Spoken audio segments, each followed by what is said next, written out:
Le corps d'Ivoire, un lieu des plus simples et insignifiants. C'est pourtant ici que va se dérouler le début des aventures d'une Amazone et d'une Valkyrie déchue. Toutes les deux se sont rencontrées sur un sentier longeant le fleuve de l'éléphant, menant vers la mer de l'effroi. Les deux aventurières, Svafa et Xenila, furent surprises par la tempête et furent soulagées de trouver refuge dans la taverne du corps d'Ivoire. Lorsqu'elles entrèrent, le tavernier, un dénommé Marius, semblait ravi d'accueillir deux femmes aussi ravissantes dans son humble établissement.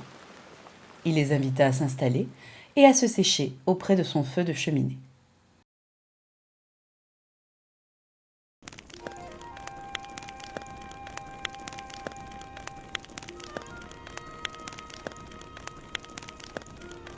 Marius ordonna à sa femme, une créature au physique ingrat, de faire chauffer une marmite. Il proposa aux deux guerrières un bouillon de légumes. Toutes les deux acceptèrent la proposition et demandèrent une cervoise pour patienter.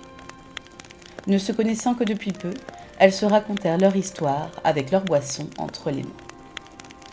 Xenila était native d'Askaya, l'île des Amazones.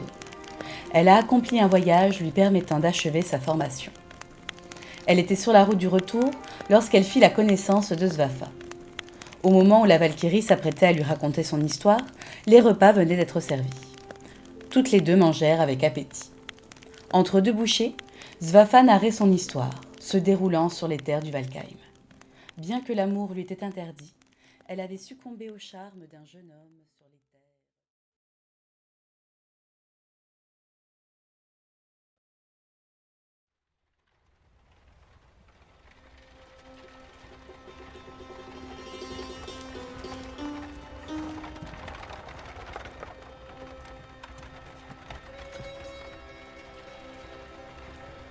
Lorsqu'elles ouvrirent les yeux, Svafa et Xenila comprirent qu'elles avaient été droguées par l'aubergiste, puis dépouillées des pieds à la tête. Elles étaient enfermées dans une cage en fer forgé, montées sur un chariot, les pieds et les mains au fer. Le véhicule était conduit par deux inconnus encapuchonnés. D'innombrables questions leur traversèrent l'esprit. Combien de temps ont-elles dormi? Où se trouvaient leurs équipements? Le tavernier était-il de mèche avec ces trafiquants d'esclaves ou l'ont-ils obligé à commettre ce méfait? Xenila prit soudain conscience qu'elle avait été enchaînée par des hommes. Une véritable disgrâce pour une Amazone. Le chariot arrivait en ville, dans un quartier dégageant un fumée entre le sang, l'alcool et les latrines.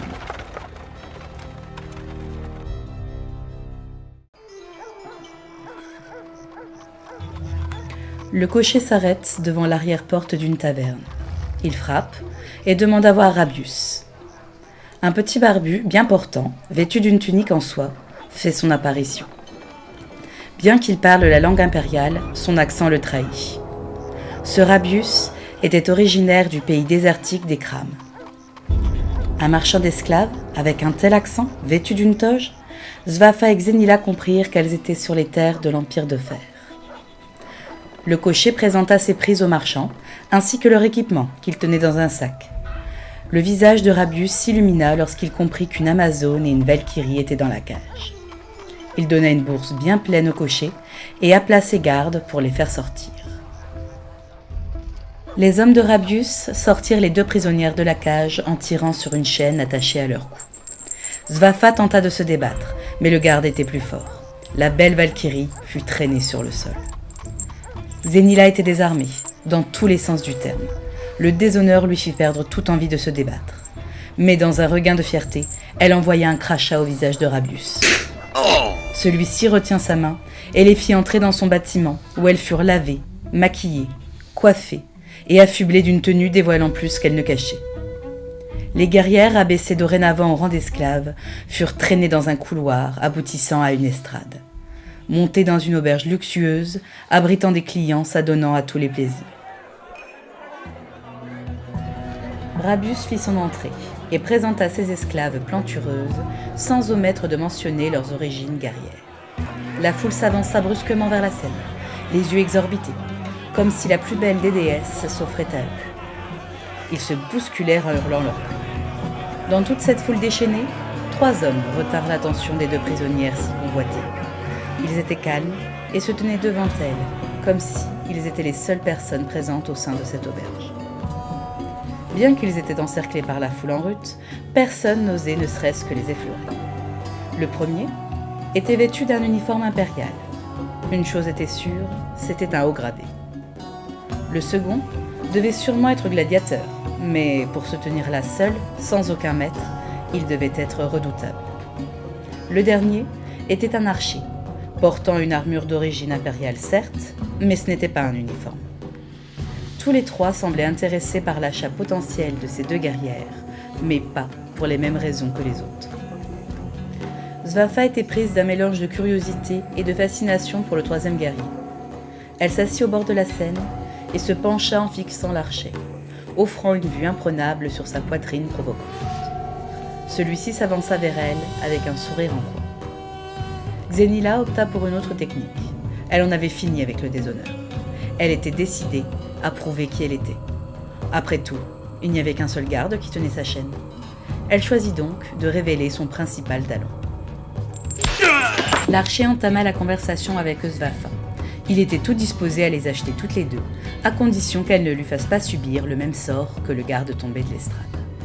Svafa acquiesça et en fit part à Xenila, plutôt intéressée, elle, par le gladiateur. Cependant, la Valkyrie attira l'attention de l'Amazone sur le fait qu'elles auront plus de chances d'obtenir leur liberté avec l'archer, plutôt qu'avec un officier ou un gladiateur lui-même esclave. Le marché était conclu. L'homme acheta les deux guerrières et donna un gros supplément pour récupérer leurs équipements. Une fois dehors, il se présenta sous le nom de Daxios Magnus, garde du corps principal de Lénos Domestran, fils de l'empereur et maire de Lycastera. Daxios était à la tête d'un groupe de mercenaires, eux-mêmes chargés de la sécurité de Lénos. Ce dernier vivait littéralement dans la débauche. Tous les soirs, des fêtes ressemblant plutôt à des orgies étaient organisées. Svafa et Xenila craignirent d'être réduites à satisfaire les plaisirs de Lénos.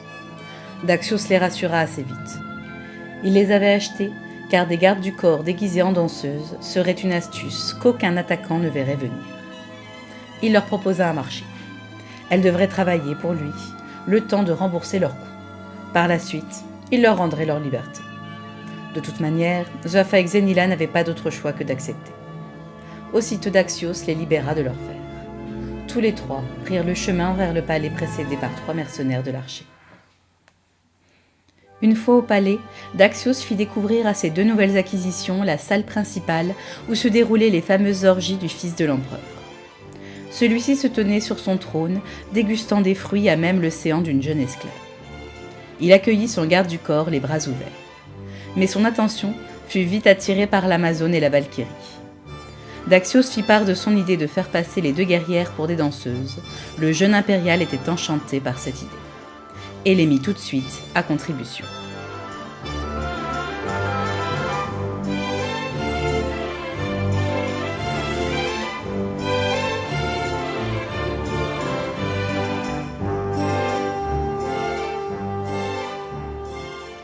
Au bout de quelques heures, Daxios fit signe à ses 2 guerrières d'aller se reposer. Elles profitèrent des victuailles mises à la disposition des invités. Svafa prit un verre d'Hippocrate et se rapprocha de son supérieur afin de faire connaissance. Une fois l'orgie terminée, Lénos rejoint sa chambre et tout le monde fit de même. Daxios amena Svafa et Xenila au dortoir des esclaves où ont été déposés leurs équipements. Cette salle n'était pas occupée, les esclaves dormant actuellement dans la chambre de Lénos. Toutes les 2 tombèrent de sommeil et n'eurent aucune difficulté à s'endormir.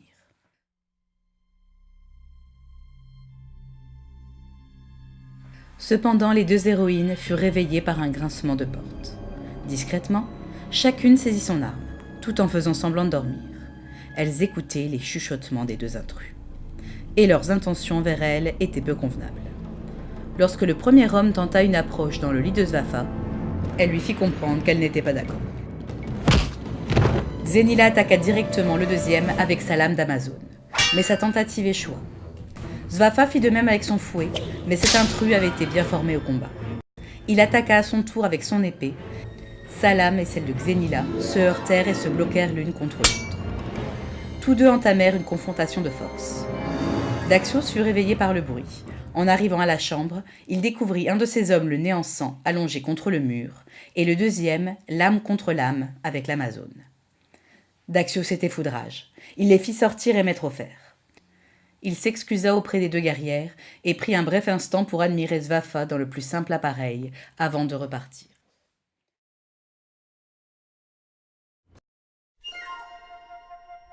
Le jour se leva.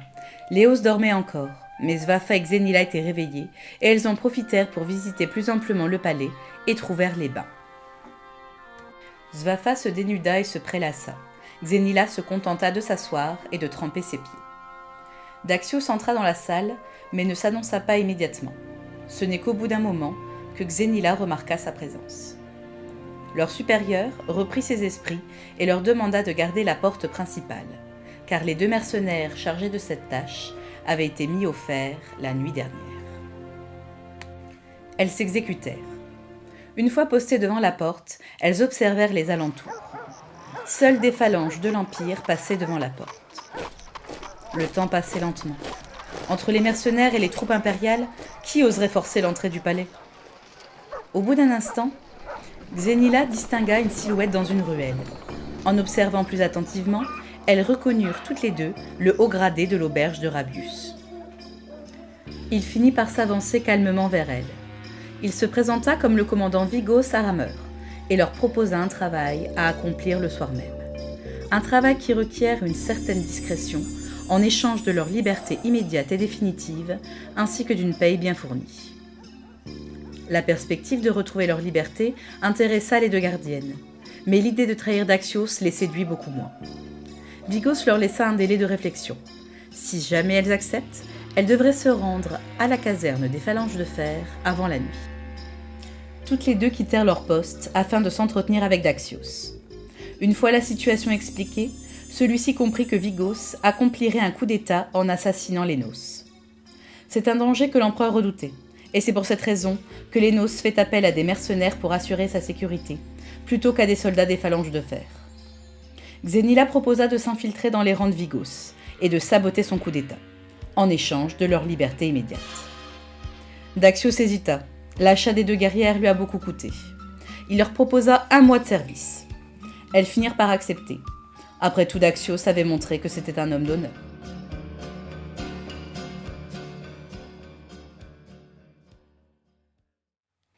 Le marché conclu, Svafa et Xenila se mirent en route vers la caserne des phalanges de fer.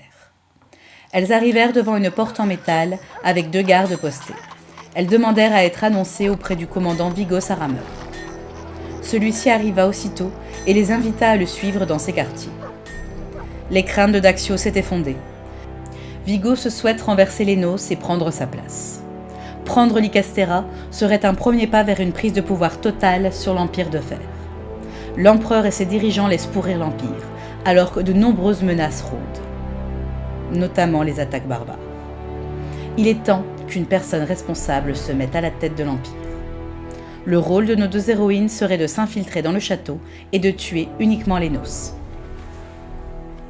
Vigos souhaiterait ne pas faire appel à ses troupes, afin d'éviter un bain de sang entre les mercenaires et les phalanges. Svafa et Xenila commencèrent à rallier la cause de Vigos. Elles ont souvenir de l'odeur putride des ruelles de Licastera, montrant bien la négligence du chef d'État, laissant pourrir son empire.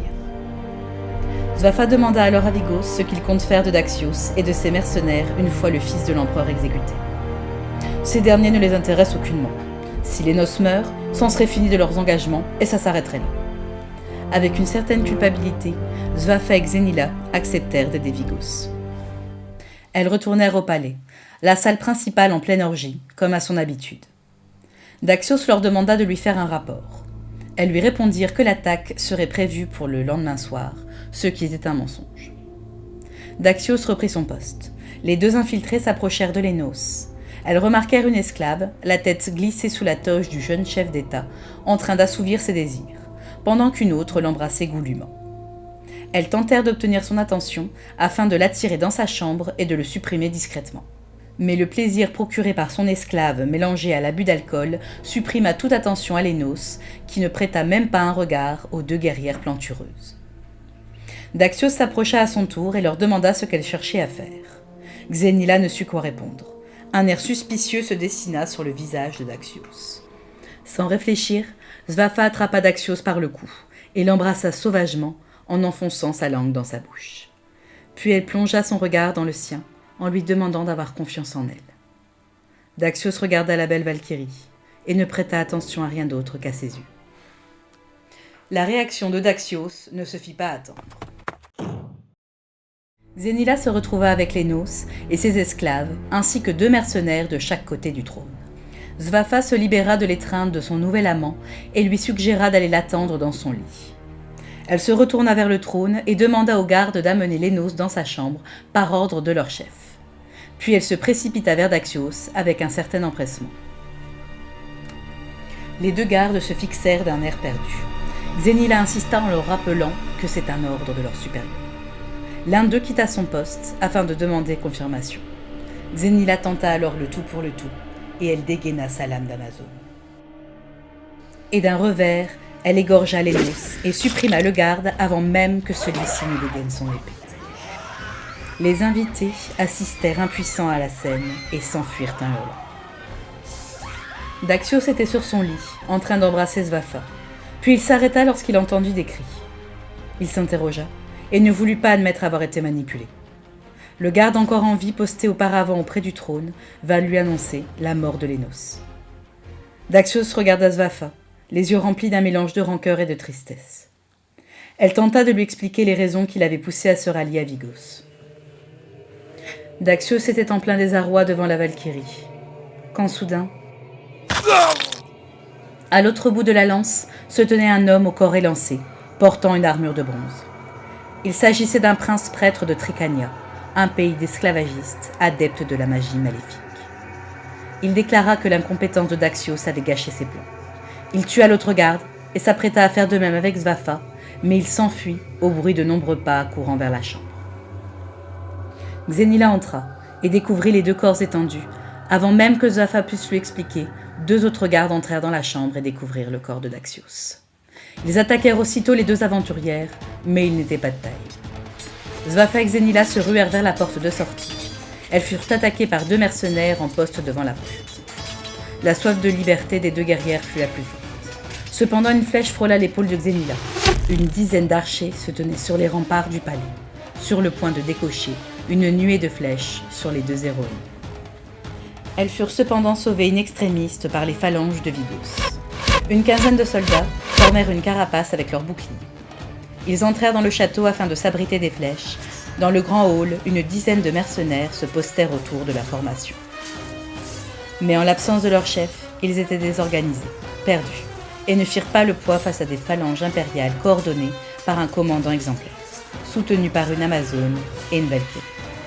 La moitié des mercenaires mourut, et l'autre moitié déposa les armes. Svafa et Xenila firent leur rapport auprès de Vigos. Ils partirent fouiller le palais afin d'en savoir plus sur ce Tricanien, et également pour trouver les richesses du fils de l'empereur afin de payer les services des 2 guerrières. Ils retournèrent tout d'abord dans les quartiers de Daxios, afin de retrouver le Tricanien. Aucune trace n'avait été laissée, hormis les cadavres. Vigos referma les yeux de celui de Daxios, et se remit en route accompagné de ses 2 alliés. En entrant dans la chambre de Lénos, ils trouvèrent une porte verrouillée. Et ils durent s'y mettre à 3 pour la forcer. Tous les 3 atterrirent dans une salle occupée par une statue du couple divin. Une fusion d'Oulian, un dieu forgeron de Farbertera, et Ordane, déesse de la nuit vénérée par les Tricaniens. Svafa observa la statue, et elle sentit un courant d'air dégageant une odeur putride. En regardant de plus près, Vigos comprit que la statue pouvait être pivotée. Ils la tournèrent, une trappe s'ouvrit, donnant sur un vieil escalier de pierre descendant dans un couloir très sombre. L'odeur putride devenait de plus en plus forte. Ils finirent par tomber dans une crypte, avec de nombreux documents, un bureau et un tas de cadavres en putréfaction. Il s'agissait sans doute de femmes esclaves. Vigos observa quelques documents, et il reconnut l'écriture tricanienne. Dans son dos, une fumée noire apparut. Cette fois-ci, Svafa eut le temps de réagir, et elle avertit le soldat.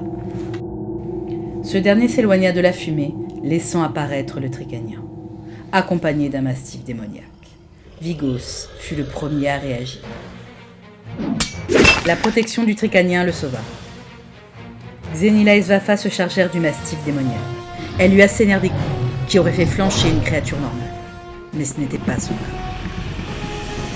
Le tricanien, encore sonné, trouva la force de saisir une sacoche remplie de poudre. Il la lança et atterrit derrière Vigos. Au contact du sol, la sacoche explosa. Les guerrières eurent le temps d'esquiver la déflagration, mais le commandant fut projeté contre le mur et assommé. Xenila réagit vite et mit un terme à la confrontation avec le maître. Svafa se précipita sur le tricanien avec sa lance, mais il avait maintenant récupéré tous ses esprits et put déjouer les attaques de la Valkyrie. Il saisit une deuxième sacoche. Svafa envoya un coup qui ricocha sur l'armure de bronze. Le tricanien lâcha la sacoche, qui étant tombée délicatement ne produisit aucune explosion. Les deux guerrières s'acharnèrent sur le sorcier, mais son armure était trop solide. La dernière attaque de Svafa le mit à terre, et la lame de l'Amazone fit le reste. Une fois Vigos réveillé, avec l'aide de Svafa, ils étudièrent de plus près la situation, et tous deux en conclurent que les noces étaient manipulées par le prince-prêtre de Tricania, que toute cette débauche et que tous ces meurtres étaient une façon de s'attirer les faveurs de la déesse de la nuit. Ils trouvèrent également un coffre contenant les richesses du jeune empereur. Vigos prit possession du palais et invita Svafa et Xenila à y loger. Elles acceptèrent, le temps de savoir où leurs prochaines aventures les mèneraient.